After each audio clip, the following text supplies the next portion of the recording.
I am Ryan Ball.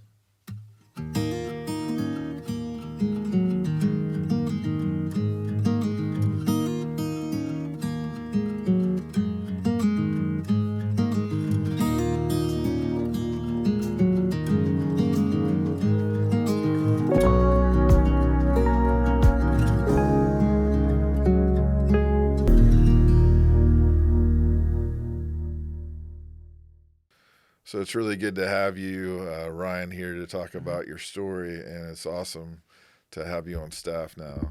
It's And been it's been an experience. so I know you've been in this church all your life, but I thought it'd be cool to hear from your perspective what God's been doing in your life. So first, let's talk about what you know, not knowing Christ or how you came to know Christ. What was your life before you really gave your heart and life to Christ?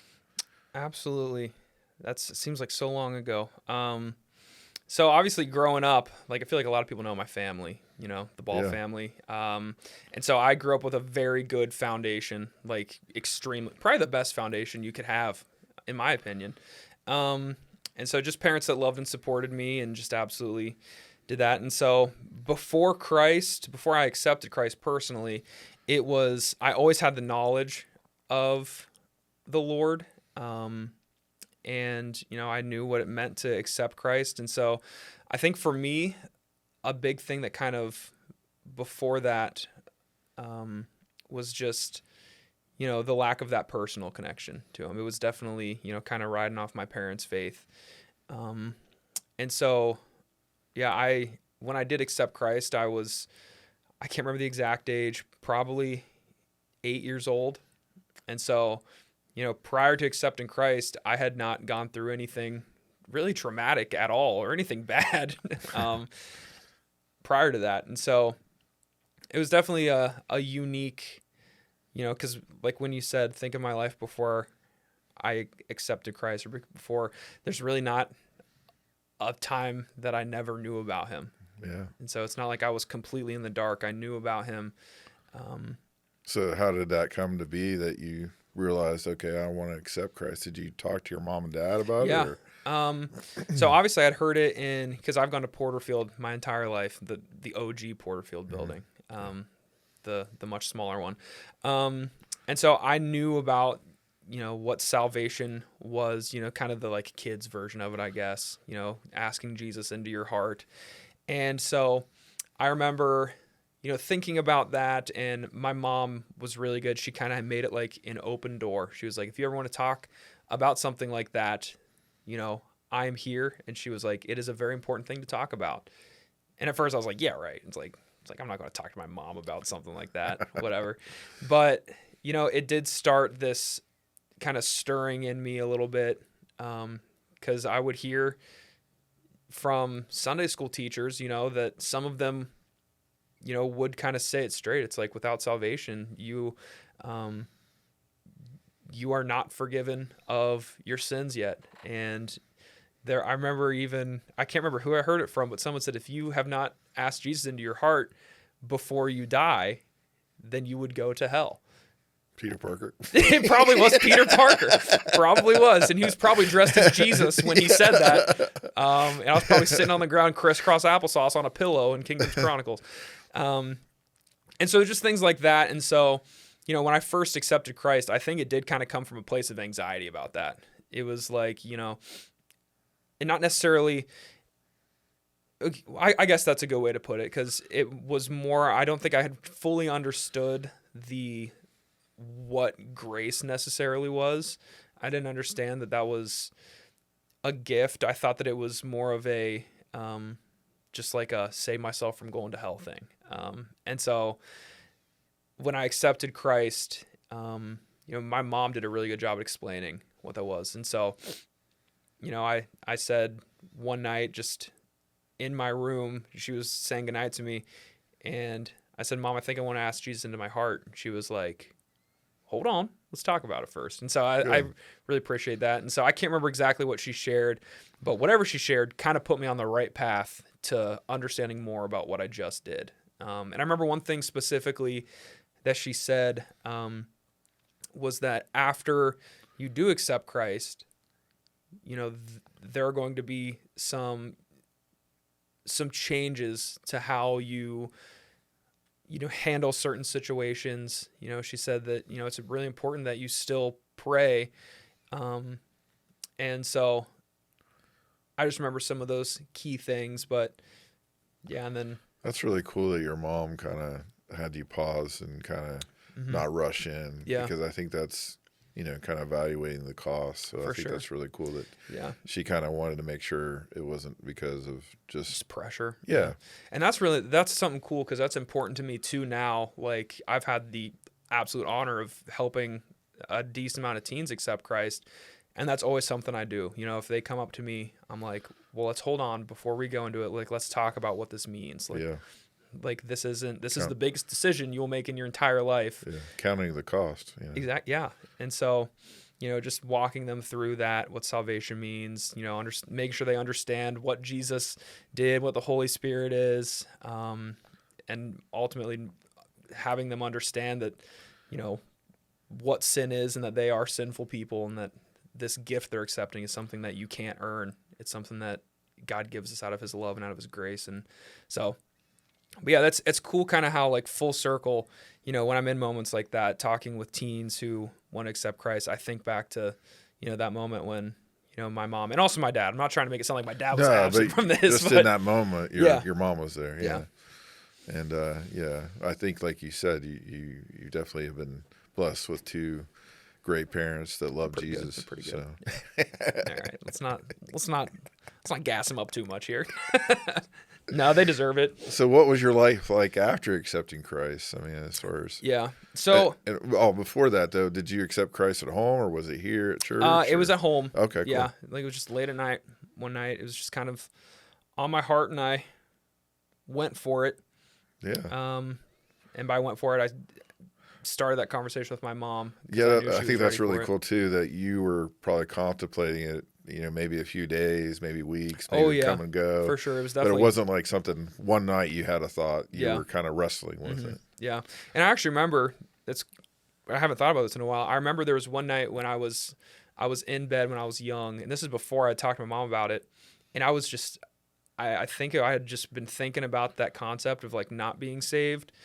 That was scaring me. And I remember one night just, by myself, just praying to God, and, like, just, I don't think I accepted Christ in that moment. Maybe I did. I don't know. But it was more of, like, I was like, God, I'm scared about this. I want to be with you forever one day, like, typical 7-8-year-old prayers. And so, it's cool how, like what you said, it was really weighing on my 7-year-old heart. Like, I was definitely being moved by him at such a young age. But then it just all came to that moment with my mom when I talked to her about it. I think that's part of seeking, right? It's like you're moving in that direction. Maybe you're not fully there yet until you had that conversation with your mom, but you were kind of getting there. Yeah, for sure. So what was your life like after accepting Christ? Like, how did that change? After? So, yeah, the immediate, like, I didn't experience any, like, crazy immediate changes. Like, I think that I was, like, trying to, like, notice, like, signs coming from me or something. You didn't hear an audible voice? I did not hear an audible voice. No, none of that stuff.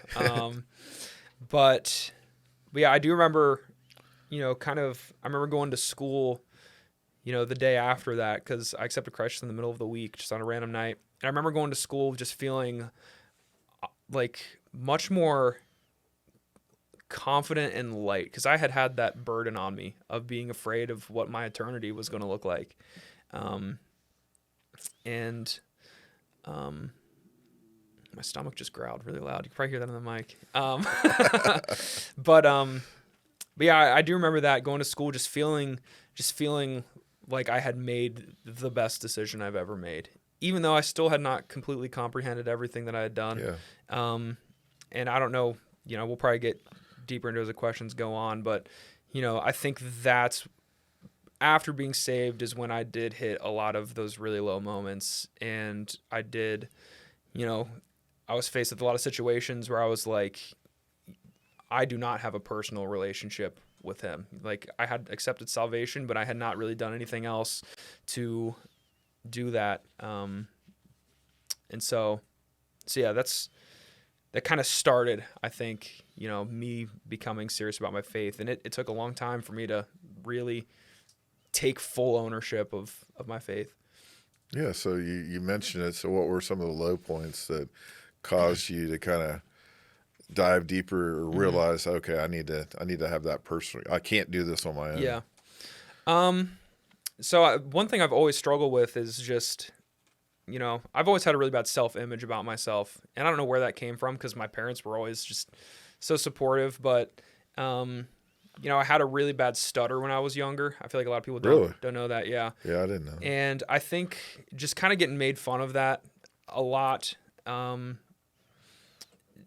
just kind of set me on that path of thinking that, like, just bad self-image, the way that I sounded, the way that I looked, just not the most confident person ever. And I still struggle with that to this day. And I still struggle with stuttering sometimes. So, and so it was things like that, where, a lot of those things happen, when kids are 10 to 13 years old. That's when they really start, getting into some of the most brutal parts of the world, which is being around other kids, other, young teenagers. And I remember about that time, that's when I was in, I think I was in sixth grade. My grandpa, who I, was extremely close with, looked up to, he committed suicide.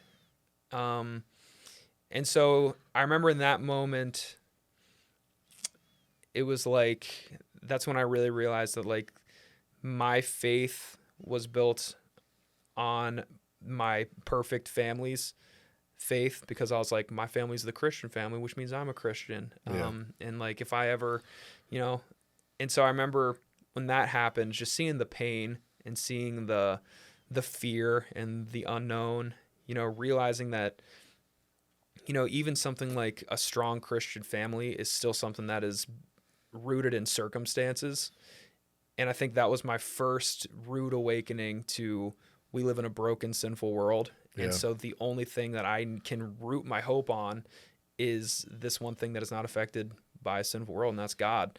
And so, it was moments like that that really kind of made me realize I need to own this. I have identified that there is an anchor in this world that doesn't go anywhere. And now I need to go grab onto it and hold on myself. Yeah. Because, I think I had just found all of my hope and all of my comfort in my family, just because it felt like my parents were just so good at guarding us from the darkness of this world. And it was a safe place. But then when that pain came in, it hit us all heavy. And so, I just want to tell you that I think we as a church, I know there was a lot of people that reached out to you guys, but even those of us that at that time, didn't know you that well, we were all kind of feeling that heartache. Yeah. And I know that we could never fully understand what you guys went through either, because as a family, I'm sure that was devastating, a shock, a surprise. Oh, yeah. And I know that a lot of questions probably for you, like, what does this mean? What is it? How does this affect me? And, how did you personally grow from that experience? Well, I remember, thinking back to, because I remember distinctly when all of this happened, like when my grandpa committed suicide. I was at a basketball game, and I was in the middle of a game. My dad and my brother were watching. And just middle of the game, my dad stood up and said, and was like, told my coach, said, Ryan has to go now. Something bad happened. And so, we left, and, my dad told us that something had happened to our grandpa, and my mom was already there. And so my dad took us to the house. And I remember getting there and just being scared, and I didn't know what was going on. And I remember getting there, and we were sitting in, like, my grandma's living room. My dad was with my mom, and Pastor Mark showed up. Good. And I remember he was just talking to me and my brother Logan, and it was just a really cool moment. I can't remember exactly what he said, Oh, but it was that where I was like, the lead pastor of the church at the time, just seeing how much he cared about that, because he genuinely did care. yes. And so that definitely helped. And now it's cool because for a long time I was like, there's no good that could ever come out of something like that. It's bad. But seeing how my family has grown significantly closer now because of that is a miracle. Yeah. And it's all because we've just leaned on each other and leaned on God, and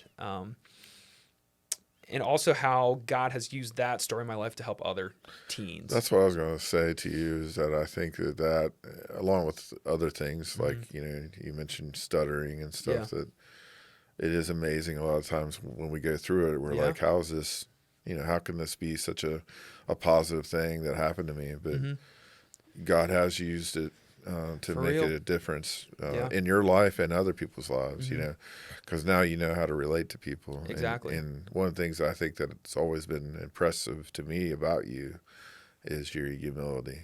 I've never seen you get caught up in, because to me, you're very talented. Thank you.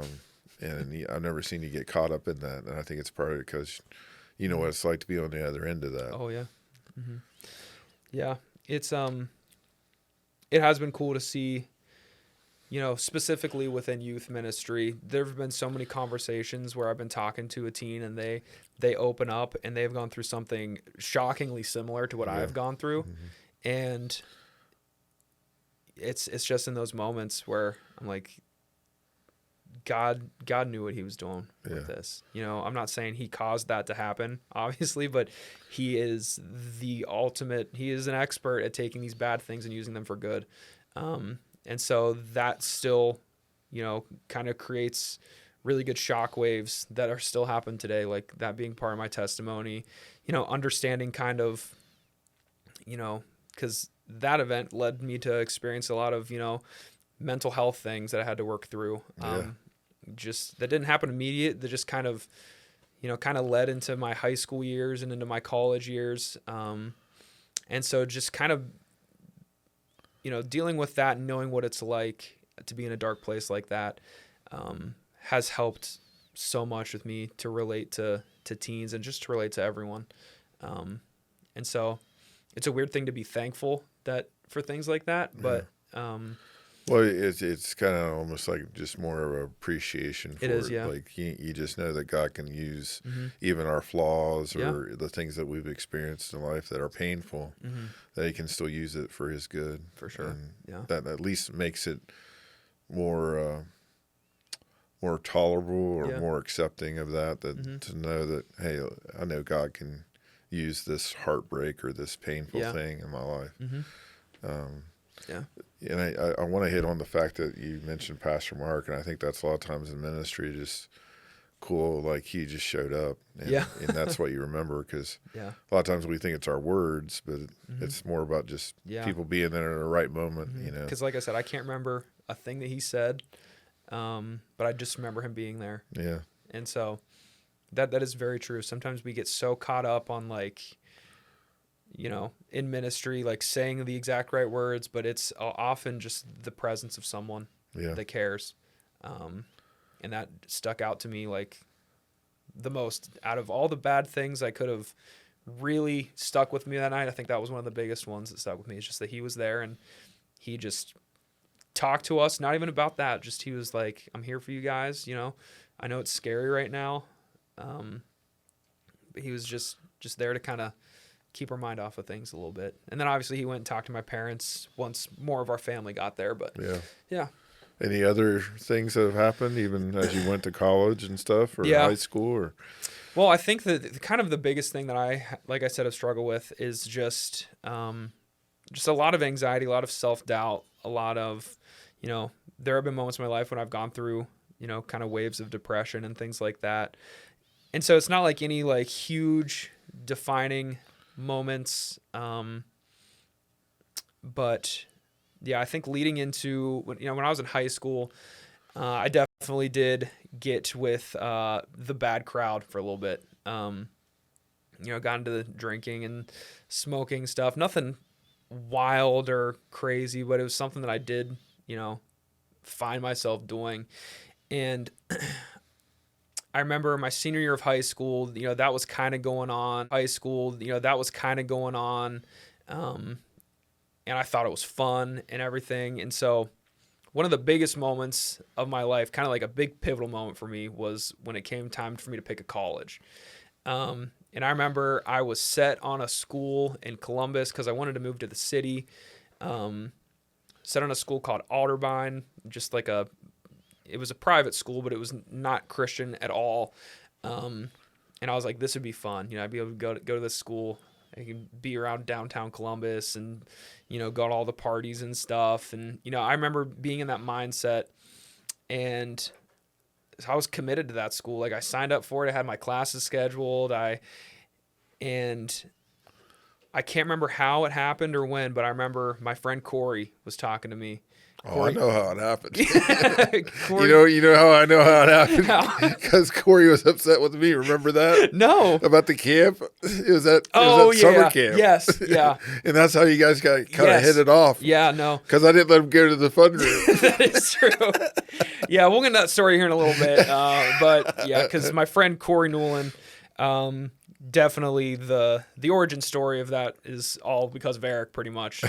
Eric doing yeah, we really don't need to spend thing. time with that today, but just the fact that he introduced you to the college, right? Yeah, he did. Going there. Yeah, because he was going to Cedarville, and I did not want to go to Cedarville, but I remember I got to this point. It's like, I know for a fact that if I go to this school where I have pretty much no guidance or no restrictions at that point in my life, I knew it was going to be bad, and I was almost okay with it, and I almost committed. But Corey was telling me about Cedarville, which is a Christian university, talking about how it's like, you, and it sounds bad to everyone else that you say this to, but you're required to go to chapel every single day of the week at 10 o'clock. And there's, just a lot, no drinking on campus, things like that. And I knew, I was like, I'm at a very pivotal point in my life right now where the next decision I make with this school I go to is going to probably affect the rest of my life. And it did. And so I remember last second, I was probably the very last person of my class to be enrolled at Cedarville. It was like a month before, move-in time happened. I called the school and I talked to my parents, and I was like, I want to switch to Cedarville. And I was not super thrilled about it because I was like, it's not going to be a fun school. It's going to be, a boring Christian school. But man, that decision changed the rest of my life for sure. Yeah, probation, right? Probation, the band, and being on academic probation. I still made a lot of dumb decisions in college. Christian college is still college. Yeah. And I definitely. Oh, there's a big jump too from going from high school to college. Oh yeah. Mm-hmm. Yeah. What you can get away with at Ward. Yeah, oh, for sure. Yeah, for sure. So I definitely in college had some moments that were not good, but man, that was such. What were some of the positives that you took away from college there? So one of the big things I went to Cedarville to get a degree in IT. Because I was like, I'm pretty good with computers and I want to make a lot of money one day. And so I was like, there's the degree. There's a lot of money in that. But at the same time, too bad God had another place for you. At the same time, at Cedarville, everybody gets a Bible minor. Yeah. They get a minor in Bible. And so I was taking these Bible classes thinking like, I'm not really going to use this. I'm going to be, hopefully my goal in life was to have a job where I could work from home all the time and just, do network stuff, which I did eventually get, but it was not what I was looking for. And so just getting that Bible minor obviously now turned out to be something that, and I remember in those classes, I think that's kind of where God started pulling on my heart a little bit, that maybe you should do a little bit more with this. And prior to that was your peer pressure with getting me to do some stuff, get involved in youth ministry. And so yeah, that was one of the things. And then one of the big moments is I remember Adam, I can't remember if it was my sophomore year when I started the internship. But yeah, I remember. I think we were at. Oh, you can't talk to him. Yeah, He's not here. Oh yeah, he's not back there. He's not back there. I'm kidding. Yeah, I remember coming back home. I think it was a wedding or something that I was at, and Adam was like, "The church has an internship, Yeah. and you could help me with like media stuff." And I was like, "That sounds pretty cool." And that decision ultimately led me to be here now, because that was another. And you did that for 2 years, right? I did that for Worked with 2 Adam. years, yeah. So, but yeah, just I know the viewers are probably confused as to my Well, timeline, but there was a lot of random things that were going on during college. Well, what's cool too is like God knew what he was doing too. And that's what I keep thinking back today about those things that God orchestrates, right? Just like with Exactly. Adam coming here. And Yeah. then, we were talking about doing the internship just before we, you and Hannah were the first two. And so it was just like cool how God, and then now you and Hannah are both really in ministry Yeah. with things with her, Marion and Ray. Yeah. So it's really kind of cool how God is working, Yeah. behind the scenes on things. Yeah, and it's because, like I said, when I was in college and I took that internship, I had I don't even know if I had a true desire yet to do ministry full time. I was actually kind of opposed to it, because I was like, I could never do that. I could never be confident enough to do a message or, lead a group of people. But it's cool how God knew otherwise. And he was like, so I'm going to do these. I'm going to plant these little things that you're going to do that one day is going to make sense. Yeah. And so I'm still I'm still new to all this. It's been what, 4 months of me Yeah. in full-time ministry. And I'm just kind of in awe of how everything has led to this. Yeah. It's wild. Yeah. Well, and I think that's really what's kind of cool. Like you described, you had some hesitancy with doing youth ministry, but even back when you stepped into doing praise and worship, you had some hesitancy. Yeah. But it's neat to see what God has kind of slowly moved you in that direction. That He's patient with you. He has been so patient with me. It is wild. Yeah. Because, the call to youth ministry has always been there, but I have always just done everything I could to just push that down, because that's what Satan, I truly believe, wants me to do. He wants me to just hide that. And so knowing that God kind of kept that door there for me, it was just a matter of me trusting in Him enough to fully commit to it.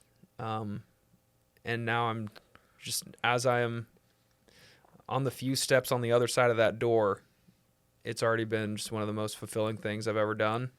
And I'm very thankful for it. Yeah. So it's cool. So I'm thankful that you bullied me a little bit into playing the piano when I wasn't ready, because that got me ready. That got me used to making decisions that I wasn't ready for, that I should make.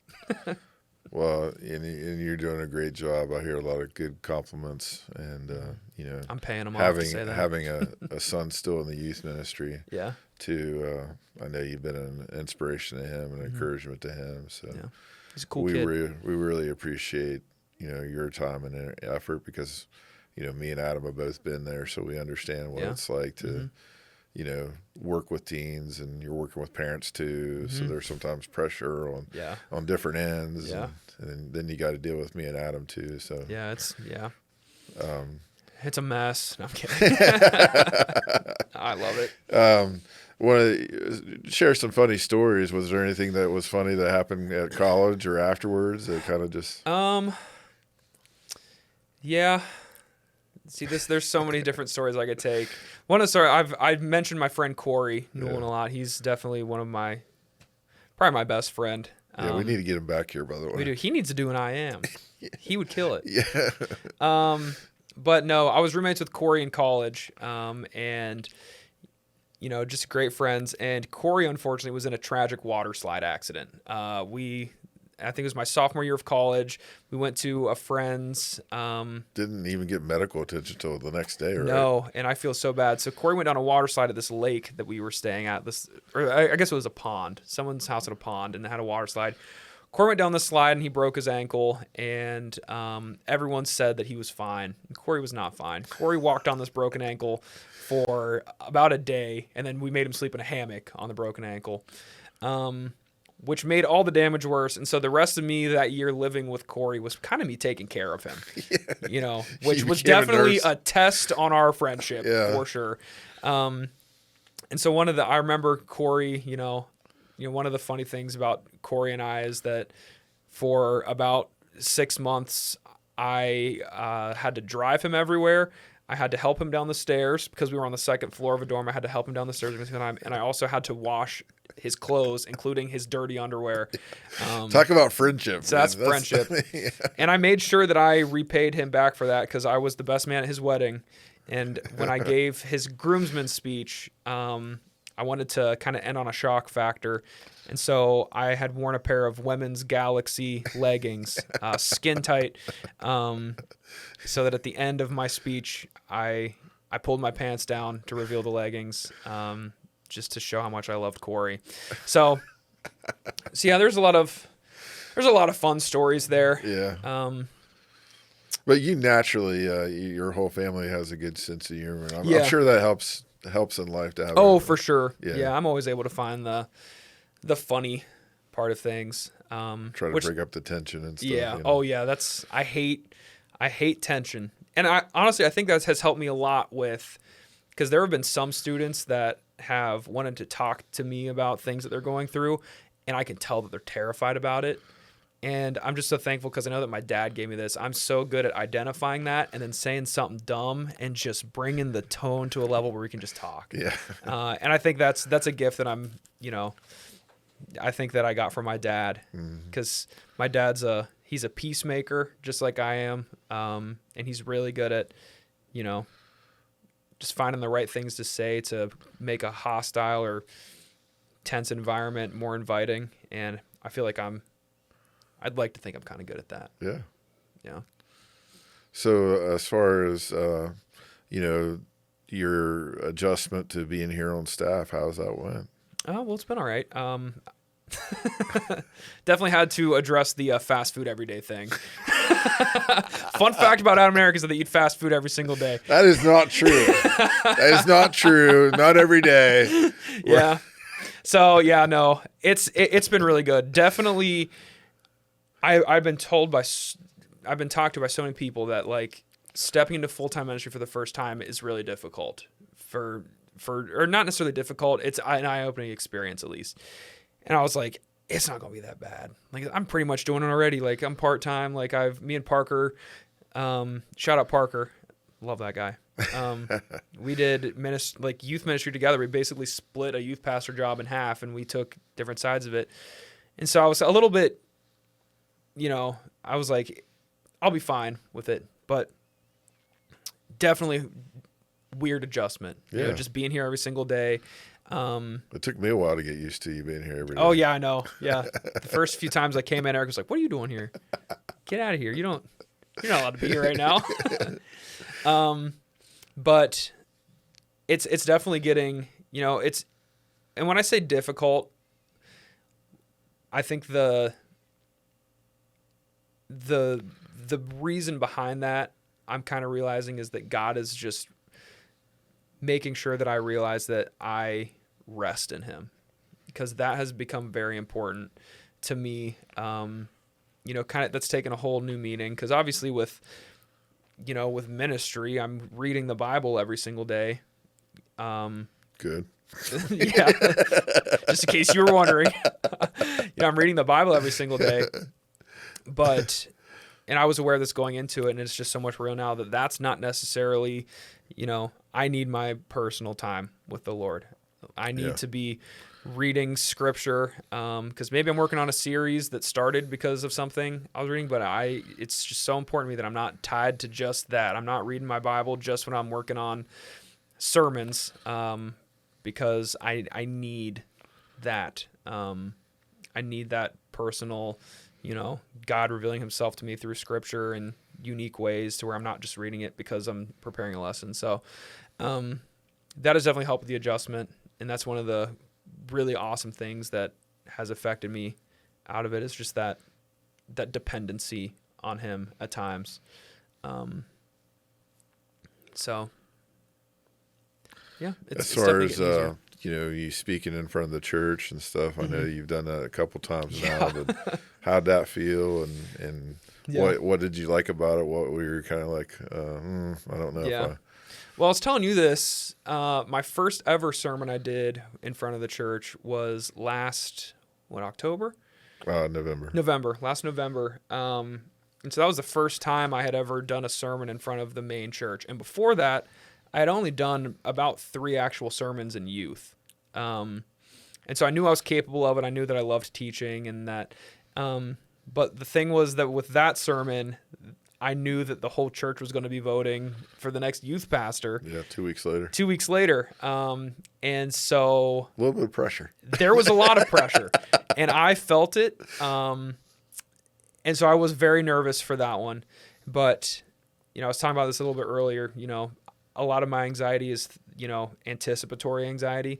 Like, I'll freak out a little bit and just and have anxiety. But I remember that first sermon, I had so much anxiety building up. And then once I got on stage, I just remember just letting God take over and just being on stage and just feeling at peace, as I'm letting him use me, was really cool. And that was kind of the first time I'd experienced it. And then obviously the vote went well. So, that was good. And so this last time when I gave the sermon, I felt so much more at peace because I already knew that God was going to take over when I got on stage. Because he's been doing it even in youth, just because there's, less people there and they're teenagers, I still, prepare the exact same for those messages that I do for that one. Yeah. And so it's cool how God has, given me that confirmation that he is there and he is using me. Yeah. I got to talk about this. So, this challenge that you had, the raise money. Oh, yeah. And then you actually ate something you hate. Yes. Yeah. So, yeah, we did a fundraiser in youth for an event we went to called Great Friday. And I told them that if they raised $1,738, which I thought was impossible, I said that you made it to be impossible. Yeah, I was like, there's no way. Like, maybe they'll get close, but they're not going to hit that. I said that I would eat a spoonful of mayonnaise, which, just a little background for me, is I am not only hate the taste of mayonnaise now that I've tasted it, but I'm just terrified of it. It's a phobia, and I get that from my dad. My dad's the same way. And it's not just mayonnaise, right? It's sour cream. It's mayonnaise and sour cream. Which you do eat sour cream, you just don't know it. What does that mean? In your dressing or something. That is true, yeah. I'm sure I'm exposed to both those things, but just raw mayonnaise and sour cream just are disgusting to me. Raw mayonnaise. And so I set that goal because the whole youth group knows that too, because they make fun of me for it all the time. And I was like, if you raise this much money, I'll eat a spoonful of mayonnaise, not thinking they could do it. And they did it in record timing. Yeah, what I'm surprised with, almost your whole family doesn't like that. Yeah, no, it's the whole family except for I think my mom. Yeah, it runs deep. It's a crisis. It's an incompatibility that we have with mayonnaise. And so just be aware of that. But yeah, no, I ate mayonnaise and threw up in front of the whole youth group. Do you know where that started from? Did your dad have a bad experience? Or? My dad's just a super picky eater. And so I think growing up younger, I would see him overreact around mayonnaise. And I think that kind of just embedded itself. Did somebody force a spoonful of mayonnaise down his throat or something? I can't remember. I do remember one time we were at our friend's house and my dad's really good friend, Randy Webb, shout out to him if he's watching. He filled up this mayonnaise bottle with vanilla pudding and went up to my dad while he was just on the couch at their house, and he squirted it into his mouth, he was just eating it. And my dad was like, "That's just disgusting. Get that out of there." And then my uncle squirted this pudding in this mayonnaise bottle on my dad. And I've only seen my dad genuinely mad maybe twice in my entire life. And most of them are just because of dumb things I've done. But I saw this fear in his eyes because of the mayonnaise, and he got so mad at Randy. And so it's little things like that I'm like, maybe I should be also scared of mayonnaise. So It's traumatic for you. Yeah, because your dad. exactly. So, I know you shared a little bit about Porterfield and how it's been a blessing to you, but what were some of the things that really has made you appreciate the ministry that's happened over here, whether it was Pastor Mark or Yeah. maybe there's some other things that God has done here at Porterfield that's been a blessing to your family or a blessing to you? Yeah. Well, definitely, obviously, my time in youth was definitely the most important thing that, I go back and forth. Like, were my college years more definitive, or were my high school years and youth group more definitive for me? And I honestly think it was the high school years, because I remember that's when Adam kind of took me under his wing.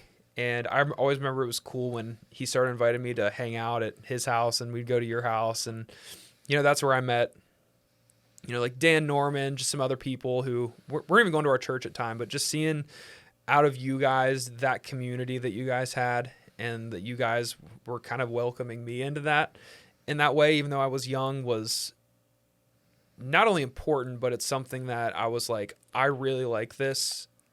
And this is what church is about, is creating community like that.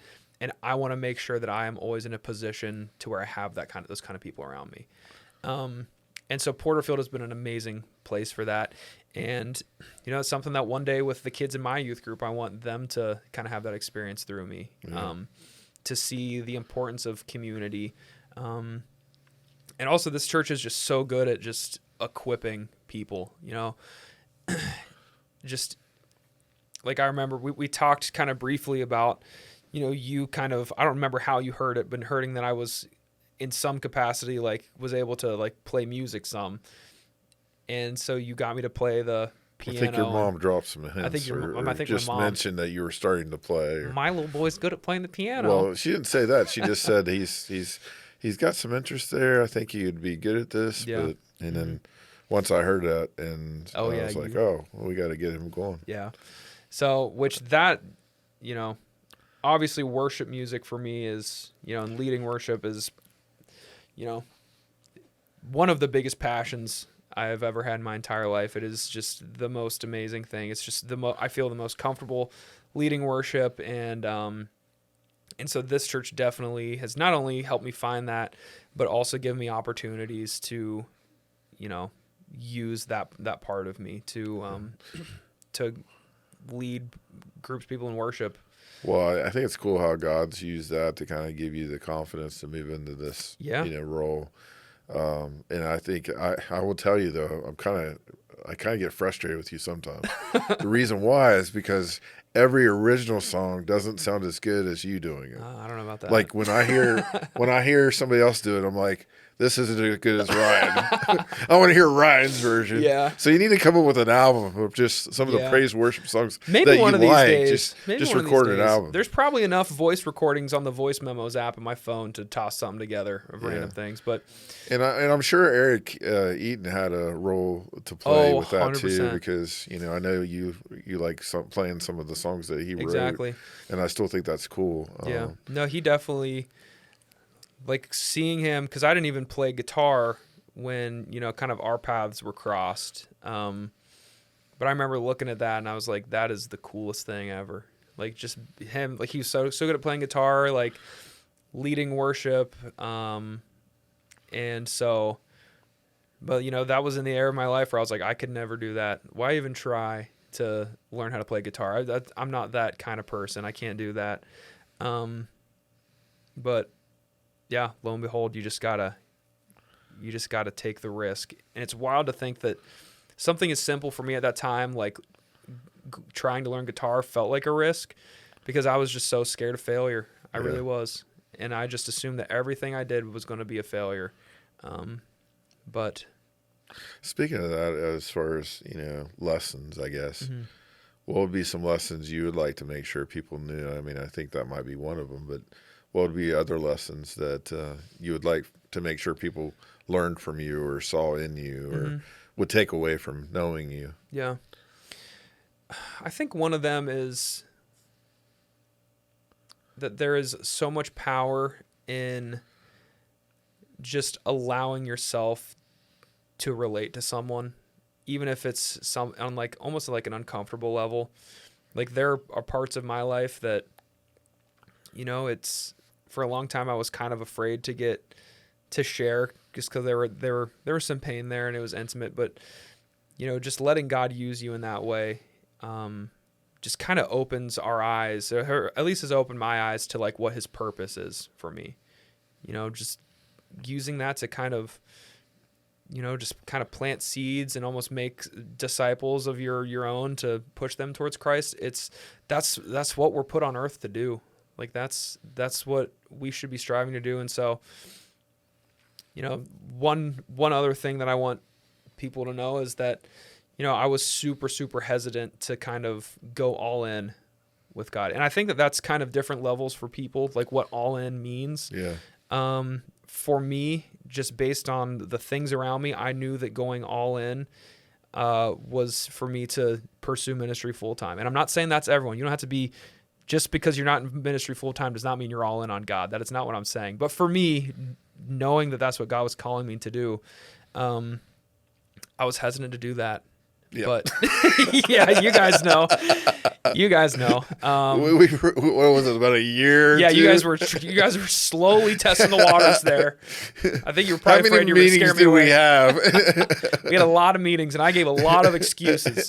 But now that I am kind of freshly off of making that decision, going all in and following that call for him is the best decision you'll ever make. Yeah. And like I said, that for some people, that might just look like,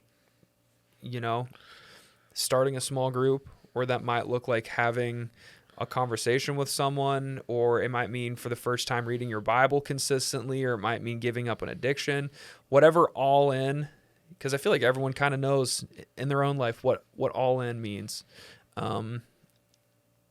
Go for it. Because if that is towards the Lord, you will not be let down. You're going to have to sacrifice some things, but the feeling of fulfillment and purpose and just the way that God fills you with his love and grace is better than anything else in this world. So, yeah, that's good. That's, I think it's, one of those cool things that God's taught you so much, and it's through all the things you talked about, good times, difficulties. Yeah.